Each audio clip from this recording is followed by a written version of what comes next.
Bonjour à tous et de nouveau bienvenue dans cette deuxième partie de notre vidéo. Maintenant, nous allons parler le français.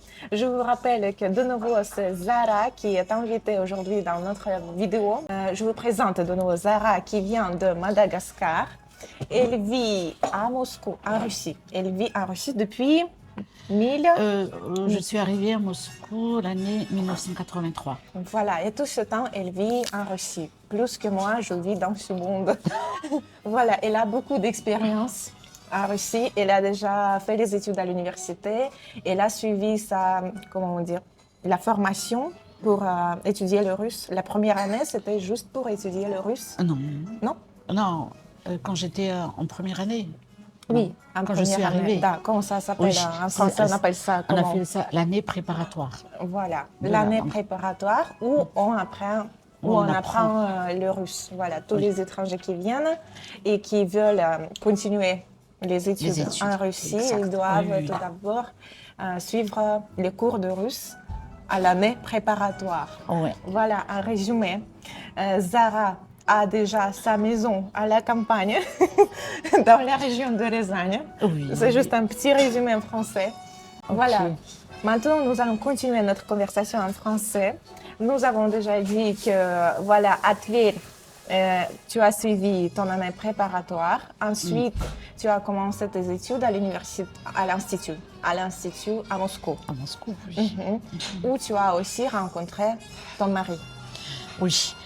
Donc, peut-être une petite confirmation. Donc, moi, je suis arrivée à Moscou, c'était l'année 84. Et là, j'ai rencontré mon mari à Moscou parce qu'il faisait ses études à l'université, à l'époque, on appelle Patrice Lumumba. Oui, Patrice Lumumba, où c'était quoi déjà le nom? L'amitié de peuple, je pense. Voilà. Donc, on était à côté, c'est là-bas qu'on a fait connaissance. Ah, les résidences étaient, les campus universitaires étaient à côté. Non, mon ou mari, comment? oui, notre campus était à côté. C'est-à-dire, j'étais à Mgri et lui, il était à l'université Patrice Lumumba. Voilà. Voilà, comme le destin. Le destin Oui. t'a trouvé. Oh, oui, Ah, peut-être on peut dire ça un destin ou c'est comme ça le chemin doit suivre. On doit se rencontrer à Moscou, c'est pas à Madagascar. Voilà, peut-être c'est comme ça. Et l'institut, c'est pas l'institut que toi, tu as choisi. C'était Non, prévu juste par l'État. C'est ça? oui, l'institut c'était choisi par l'État parce que je ne savais pas. Quand j'ai quitté Madagascar à l'époque, donc c'était prévu que je dois faire les études pour 6 ans. C'est-à-dire que une année, c'est l'année préparatoire, c'est-à-dire l'année pour apprendre la langue russe, et 5 ans pour les études universitaires. Mais j'ai choisi tout simplement la spécialité quand j'étais à Madagascar, mais l'endroit où je dois continuer mes études, c'était pas prévu du tout. Alors, le domaine, tu le savais, Oui. mais l'institut concret, tu ne Concret, savais pas. non. Juste, L'institut concret, on nous a dit pas. on vous a dit quand vous avez fini l'année préparatoire. Oui, on nous a dit quand on a fini l'année préparatoire. Donc, parmi les étudiants qui étaient avec moi, on n'était pas obligé de faire les études à Moscou. Il y a des étudiants qui sont partis à Donetsk, il y a qui sont partis à Tashkent, il y a qui sont partis à Krasnodar et qui sont à Saint-Pétersbourg, à Moscou. Et c'était juste au hasard que toi, tu Oui. étais partie à Moscou. Oui, c'était Alors, au tu hasard étais que je suis chanceuse. partie à Moscou. Ah oui, je suis un peu chanceuse parce que Et tu as aimé ici à Moscou. Moscou, tu as oui. aimé plus que Tver. Oui. Alors, tu aimes plutôt les grandes villes. Oh, oui, j'aime les grandes villes parce que c'est une ville où j'ai rencontré mon mari aussi. Et finalement, c'est dans cette grande ville que je suis vécue plus longtemps que dans mon pays natal. C'est-à-dire que c'est à Moscou que j'ai construit ma vie familiale avec ma petite famille qu'on a fondée à Moscou. Parce que nous sommes mariés à Moscou. Nous avons 2 enfants, une fille, un garçon, qui étaient éduqués à Moscou et ils étaient à l'école russe. Voilà. Et pendant tes études à l'université, à l'Institut, tout se passait déjà en russe. Et c'était comment? C'était difficile, plus compliqué que l'année préparatoire. Euh, L'ambiance, je pense qu'il y avait déjà moins d'étrangers autour de toi. Ah Ou non, non?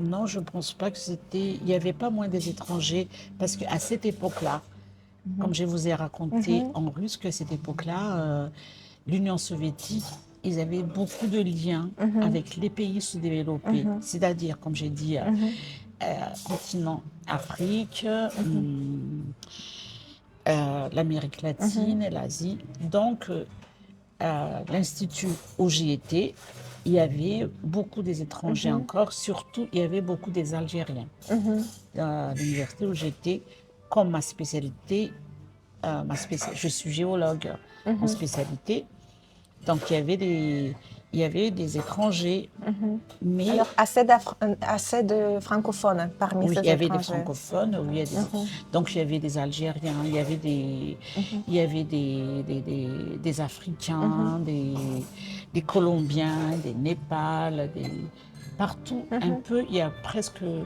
beaucoup de représentants des pays sous-développés. mhm, Donc pour moi, l'adaptation en Moscou, ça ne pose pas trop de problèmes mhm, parce que comme je vous ai raconté que moi, j'avais pas de difficulté mhm. Même à de, Tver. comme Ah, Advert, même mhm, je suis arrivée à Moscou, mhm. j'avais toujours une très bonne relation avec Voisin. avec mes collègues, mes voisins Mhm, dans le campus, mhm, parce que j'étais dans la chambre en première année. mhm, On était à trois, mhm, donc deux filles russes et moi j'étais donc c'est une mhm, étrangère. mhm, Et je m'entendais très bien avec eux. mhm, Et jusqu'en deuxième année, j'ai changé la chambre et j'étais toujours avec des Russes. Et mhm, moi, j'avais pas, toujours pas de problèmes mhm, avec les Russes. Je mhm, m'entendais très très bien au départ mhm, et jusqu'à maintenant en fait. mhm. Alors, tous tes voisins de chambre à Moscou étaient russes. Oui, mes Mhm, voisins des chambres à Moscou et jusqu'à maintenant mhm, que je parle, j'ai toujours des relations avec avec les copines de mon université. Jusqu'à mhm, maintenant, aha, on a toujours des bonnes relations. mhm, C'est pas tous, mais il y a pas mal, donc je parle toujours avec mhm, eux. Donc on a fêté le 25e année, 30e année de l'université, donc on se voit toujours jusqu'à maintenant. mhm. Alors, tu as Voilà. vite et facilement trouvé des amis. Oui, pour moi, ça ne me pose pas de problème de faire des amis en Mhm, Russie.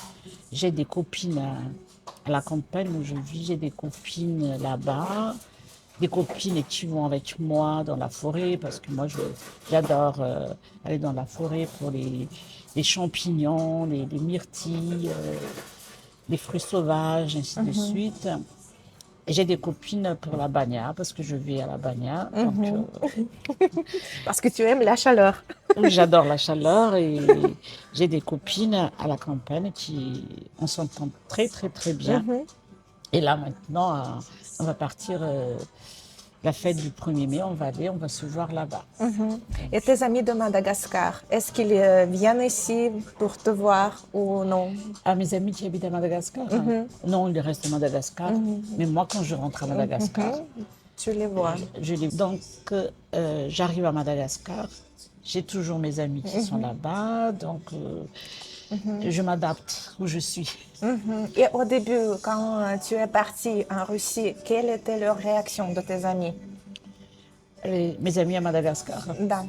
Oui, j'ai jamais posé leurs questions. mais peut-être ils ont Ah posé non, des oui, questions. oui, c'est Pourquoi tu vrai. pars? Ah oui, oui. Ça, c'était, si je raconte, ça me fait rire parce que quand je suis partie, Mhm, nous, à Madagascar, pour nous, les Malgaches, mhm. partir à l'étranger, c'est partir à l'époque en France. Ah, ah.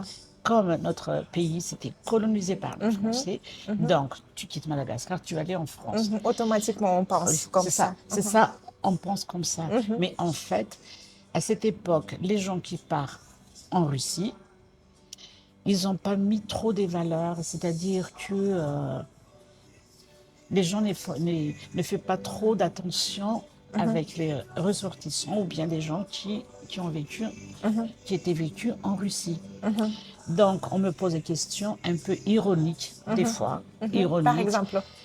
Des blagues. Par exemple, quand nous sommes arrivés à Madagascar, parce qu'on est rentré à Madagascar avec mon mari, parce qu'on s'est marié à Moscou, hein, l'année 1980. Attendez, ma fille, l'année 1989, je pense.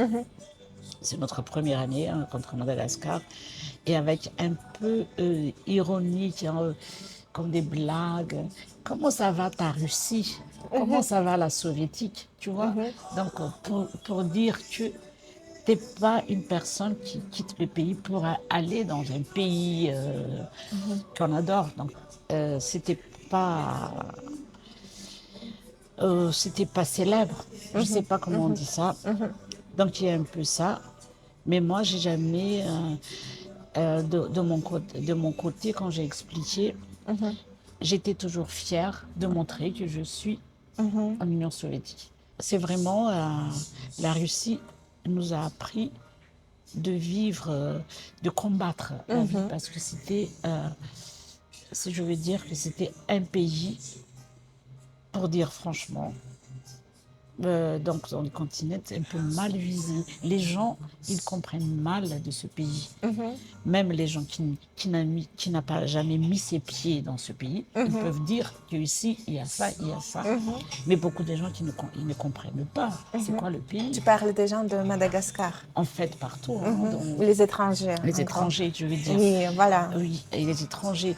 Et donc, de mon côté, pour juger les pays, peut-être il faut y aller là-bas, il faut comprendre un peu la mentalité, les stéréotypes, les façons de vivre de pays.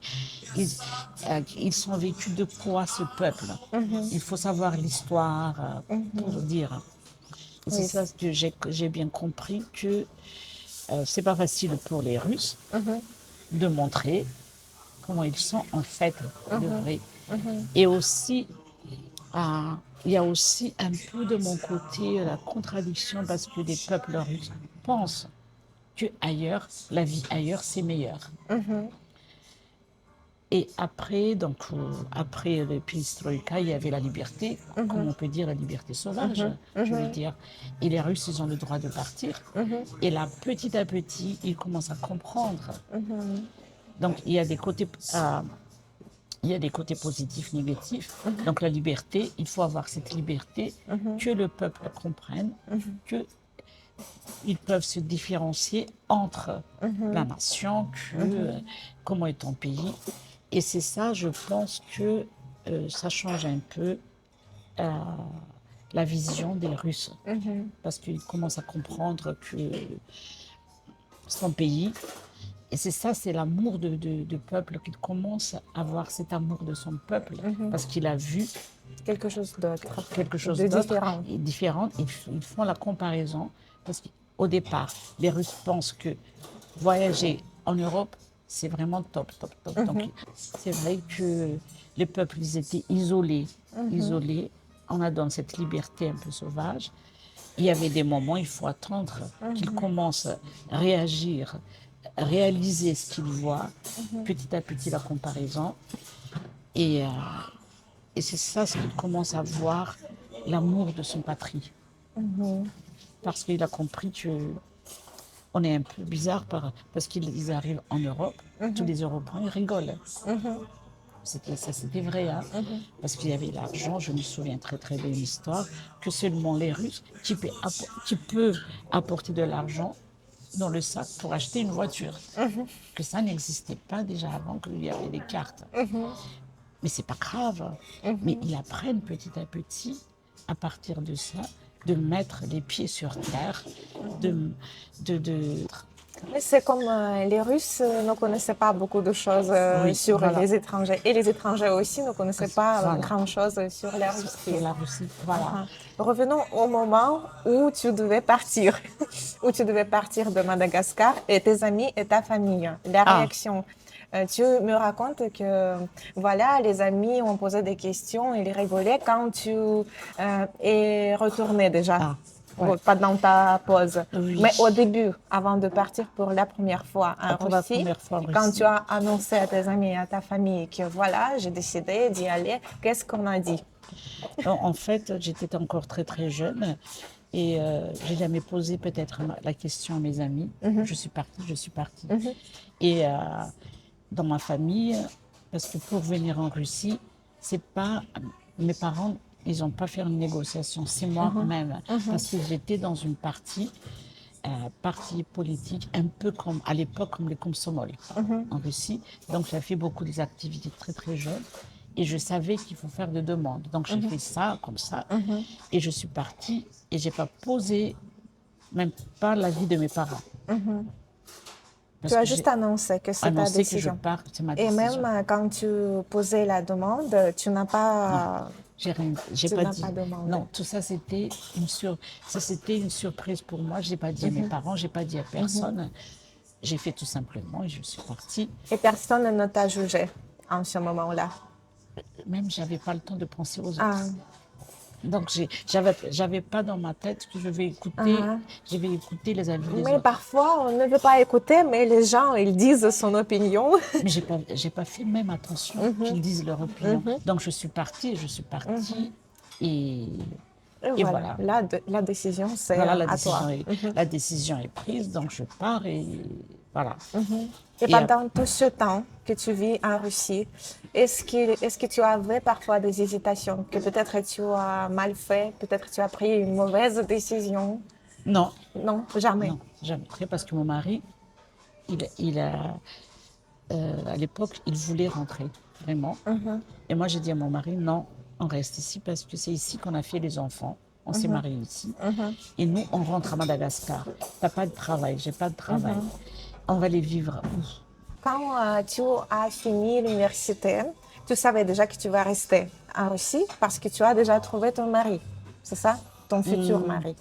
Donc, quand j'ai fini l'université, on était déjà mariés. Notre Ah, fille, tu étais déjà mariée et tu oui, avais déjà une fille. on avait déjà une fille, ma fille. Et quand j'ai fini mon université, j'étais enceinte de mon fils. Alors, il n'y avait pas d'hésitation que vous allez rester, même Euh, en ce moment. non, on a pensé de partir parce que mon mari devait rentrer, donc il allait déjà penser toujours rentrer, mais finalement, on n'arrive pas, on n'arrive pas à partir. Mais moi, dans ma tête, j'ai dit à mon mari que, allez, on va rester. Et le temps passe très très vite. Après, ma fille, elle était au Detski Sad, au jardin d'enfants. Après, j'ai accouché mon fils après 4 ans. Et le temps passe, le temps passe, le temps passe. Et ma fille, elle était partie à l'école. Et comment c'est que vous n'arriviez pas à partir? C'est juste à cause de ces périodes que voilà, ça se passe, ensuite ça, ensuite on va à Donc, l'école. juste le temps passe. Et après Ah, l'école, Et finalement, j'ai fini mes études. Donc, on a resté un peu encore au campus. Et finalement, nous sommes obligés de quitter. Donc, Le campus. on a loué un appartement. Mais le problème était le problème de visa. Et je suis partie à Parce l'université. qu'au début, le visa était lié aux études. Oui, Ça, c'était le visa Oui, d'études. oui, il y avait des moments qu'on n'avait pas de papier. Ça, Et c'est ensuite, il normal. fallait trouver le travail pour... Non, et moi je suis partie à mon université, j'ai étalé clairement mon problème, que moi, j'ai mon bébé ici, je veux pas rentrer, je peux pas rentrer à Madagascar, faites-moi quelque chose. Et comme moi, j'étais toujours une très bonne relation avec le prorecteur, parce que je parle ce que je pense, quoi. Et j'ai dit à notre prorecteur que je l'adore. J'ai dit, faites-moi quelque chose parce que moi je pars. Et d'accord, on va te faire un papier que tu vas passer à un stage. Que tu as déjà passé un stage. Non, Que tu- formel. Ah, Un stage pour avoir le visa. ah, ok.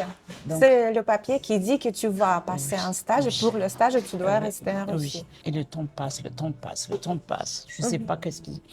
Et après, on a été obligé de quitter cet appartement, on a loué un autre appartement, que on est là jusqu'à maintenant, c'est plus de 30 ans qu'on est dans cet appartement. Maintenant que je parle. Vous louez toujours cet Oui. appartement. Donc, on est dans cet appartement l'année 1996. Et jusqu'à maintenant, on est dans cet appartement. Et, Et la le temps relation passe. avec la propriétaire russe, Et ça, ça c'est va. ce qui est très intéressant.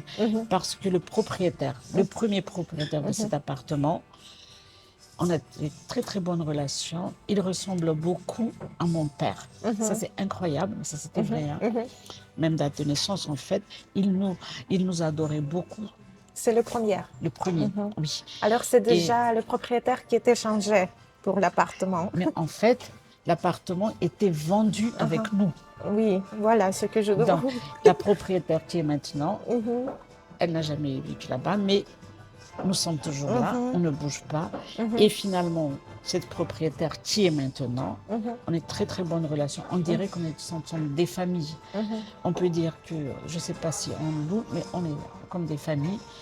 Et cette propriétaire avec mon mari, comme des frères et sœurs. Et là, jusqu'à maintenant, on est là. Alors, tu n'as jamais rencontré, disons ça, cette situation quand, par exemple, je connais beaucoup d'histoires, quand il y a des propriétaires qui sont russes, Oui. mais ils ne veulent pas que les étrangers vivent dans leurs appartements. Alors, tu n'as Dans jamais cet eu ce problème. appartement, on a des... Parce que maintenant, notre statut, on a le... Je ne sais pas ça Le en passeport. français. Non, on a le... Вид на жительство. Ah, vite, C'est ça. les visas permanents en Russie. Mais pour faire ça, c'est notre propriétaire qui on est enregistré dans cet appartement, nous quatre. Oui. C'est pas elle, c'est nous officiels. Donc elle a fait les papiers безвозмездно пользование. Je ne sais pas ça en français. Ok. C'est usage gratuit. Je sais pas. Littéralement comme ça. Oui.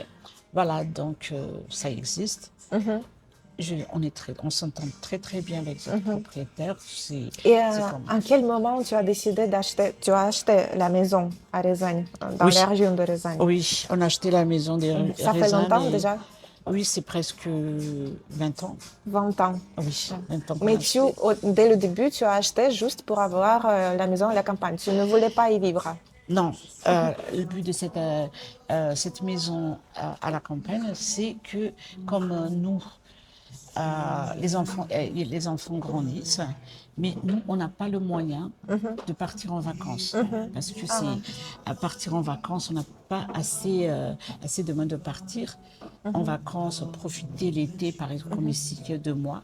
Donc, on a pensé d'acheter le but de cet appartement, cette maison, que au moins les enfants ils Passent leurs avaient vacances. leurs vacances. Bah. Ça, c'était le but. Un.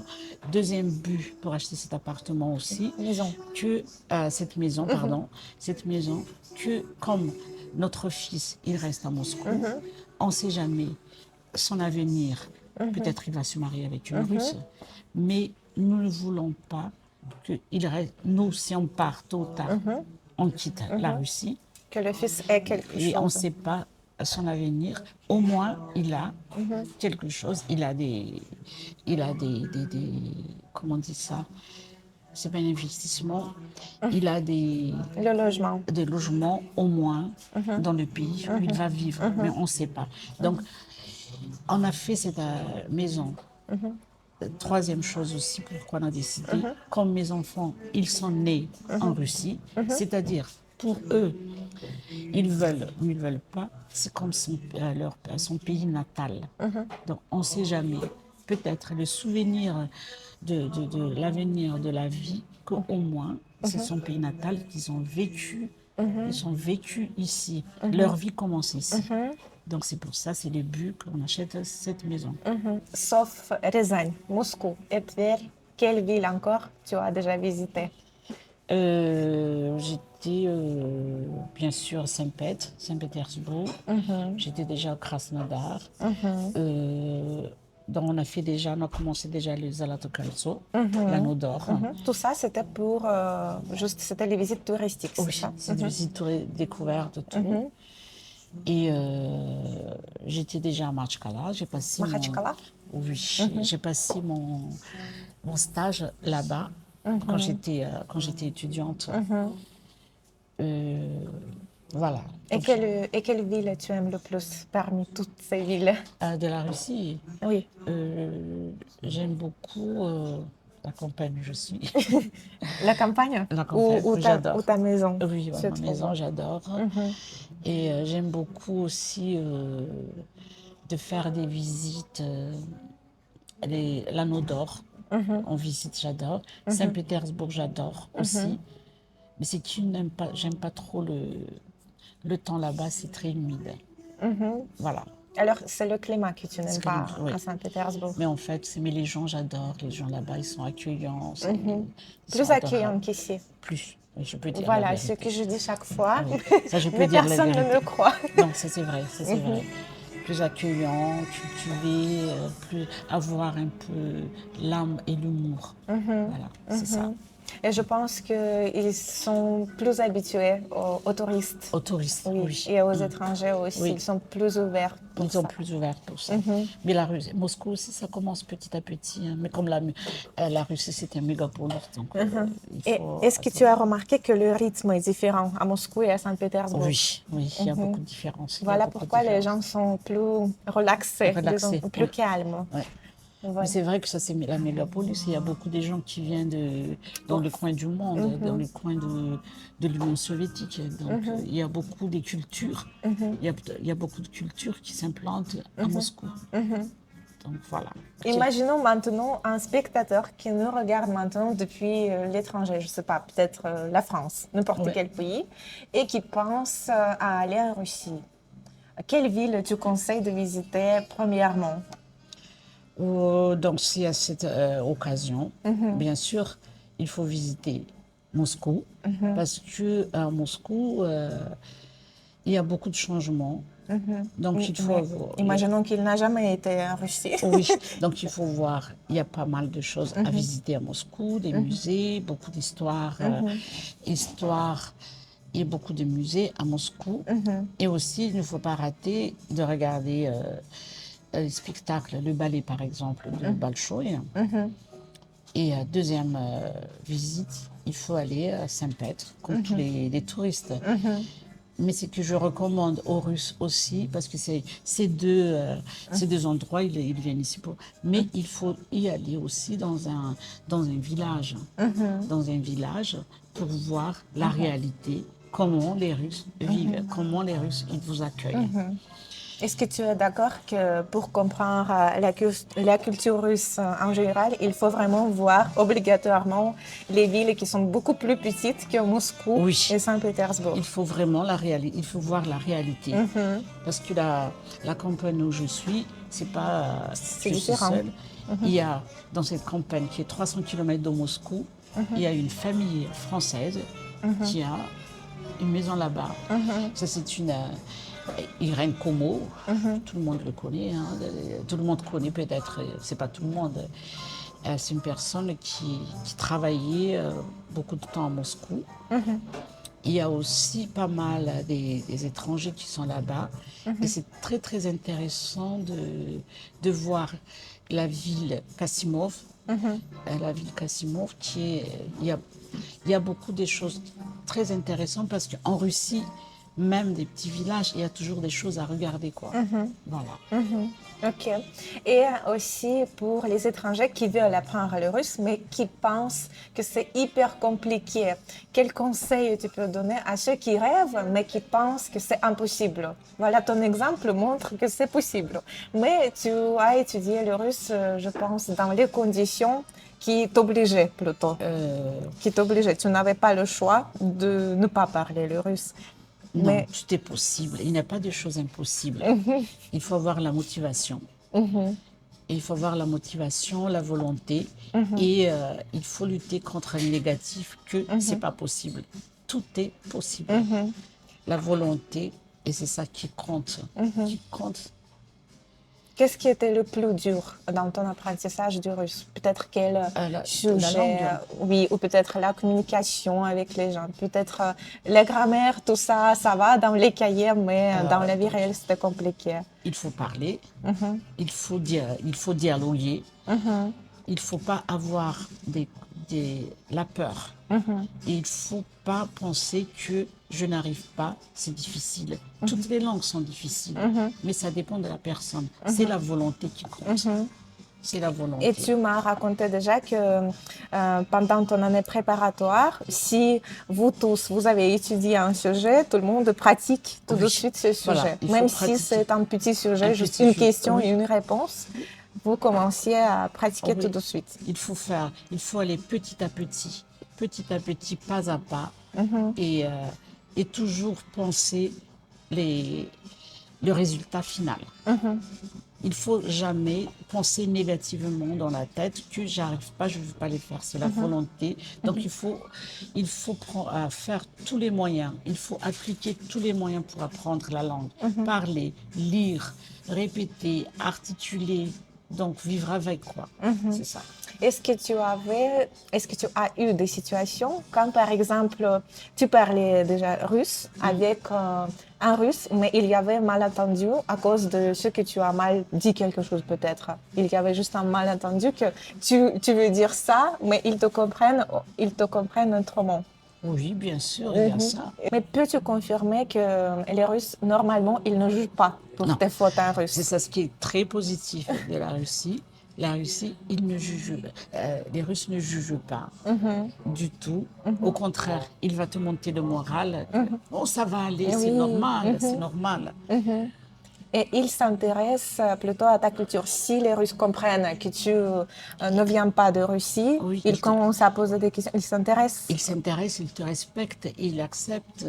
Et vraiment, ce que j'aime bien, c'est la façon que c'est les Russes qui vont monter ton moral. Tu ne t'inquiètes pas. C'est normal que tu parles mal parce que c'est pas ta langue. Voilà. Donc, il n'y a pas de jugement, il n'y a pas de critique de ce côté-là. Alors ça t'a aidé aussi. Oui, ça m'a aidé parce que tu ne sens pas, parce que tu ne vexes pas. Les Russes ne vexent jamais. C'est pas jamais. Peut-être il y a d'autres qui font. Dans ces situations, avec les Donc, ils ne étrangers. vexent pas. Au contraire, il se tient le moral. Que c'est pas un blocage pour toi d'apprendre. C'est normal. Donc, c'est ça ce qui est bien toujours. Le supporter moral, les Russes, vraiment. Peut-être ça m'a aidé beaucoup. Ça m'a aidé beaucoup de faire des choses. Et finalement, puis-je dire que toi, tu ne regrettes pas du tout de ta décision quand tu as voulu aller en Russie? Non. Pas de Non. regret? Non, je ne regrette pas du tout. Et j'adore mon pays natal. J'adore la Russie. Donc, il n'y a pas des comparaisons entre ça. Voilà, c'est un bon point final pour Voilà. notre vidéo. Je te dis merci. Je t'en prie, merci beaucoup de m'inviter dans cette vidéo. J'espère que les gens qui vont voir notre vidéo, Ça va inspirer, je va crois. inspirer tout ça. Ok, Merci. Merci.